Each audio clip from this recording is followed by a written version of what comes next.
अगर धर्मेंद्र प्रधान का रिजिग्नेशन हो गया तो हम सिस्टम कैसे बदलेंगे? इस सवाल का जवाब मैं देती हूँ कि धर्मेंद्र प्रधान रिजाइन भी कर देंगे तो तुम सिस्टम कैसे चेंज कर लोगे?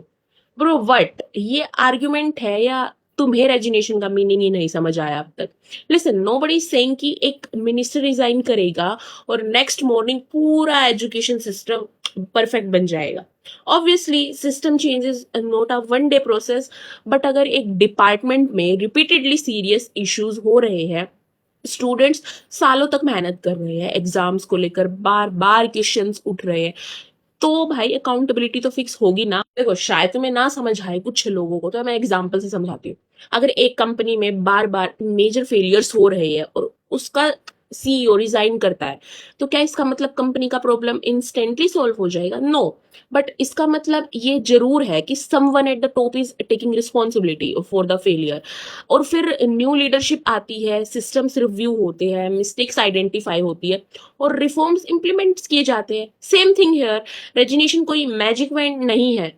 It's a first step towards accountability. और अगर आज हम ये कह के रेजिग्नेशन की डिमांड को डिसमिस कर दें कि इससे क्या होगा, तो कल कोई भी रिस्पॉन्सिबल पोजीशन पर बैठकर बस ये कह सकता है मेरे जाने से क्या चेंज होगा. Then who takes responsibility bro?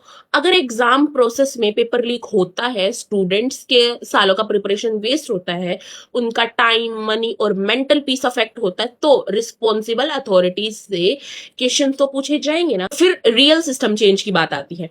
Exam papers को सिक्योर कैसे रखा जाएगा, एग्जाम कंडक्टिंग बॉडीज अकाउंटेबल कैसे होंगी, लीक्स की इंडिपेंडेंट इन्वेस्टिगेशन कैसे होगी, एक्चुअल कल्प्रिट्स पर स्ट्रिक्ट एक्शन कैसे होगा, स्टूडेंट्स की कंप्लेंट्स का प्रॉपर ग्रीवेंस सिस्टम कैसे बनेगा, और सबसे इंपॉर्टेंट, फ्यूचर में सेम प्रॉब्लम रिपीट ना हो उसके लिए रिफॉर्म्स क्या होंगे. देखो, ये सब सिस्टम चेंज का पार्ट है. और प्लीज, ये पहले वाली गवर्नमेंट में भी होता था वाला कमबैक मत देना please.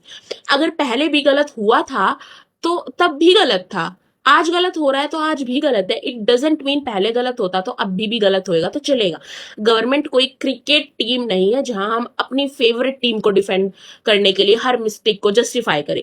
Wrong is wrong regardless of who is in power. और एक और एग्जांपल, अगर तुम्हारे कॉलेज में कोई सीरियस प्रॉब्लम हो और तुम प्रिंसिपल से अकाउंटेबिलिटी मांगे, तो प्रिंसिपल ये नहीं बोल सकते कि मेरे रिजाइन करने से थोड़ी ना कॉलेज ठीक हो जाएगा, थोड़ी ना तुम्हारी प्रॉब्लम हो जाएगी.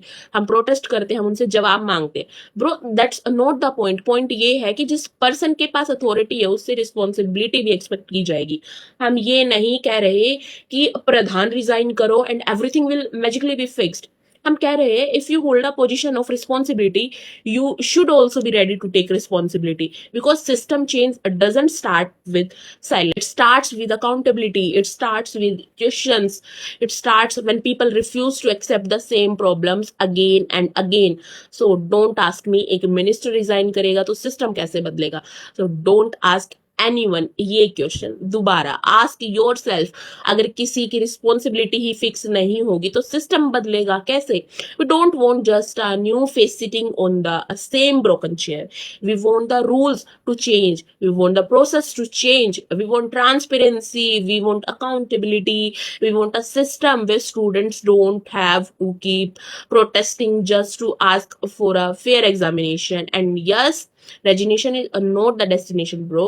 It's just the first step, because you can't build a better system while pretending the failure of the existing system don't matter.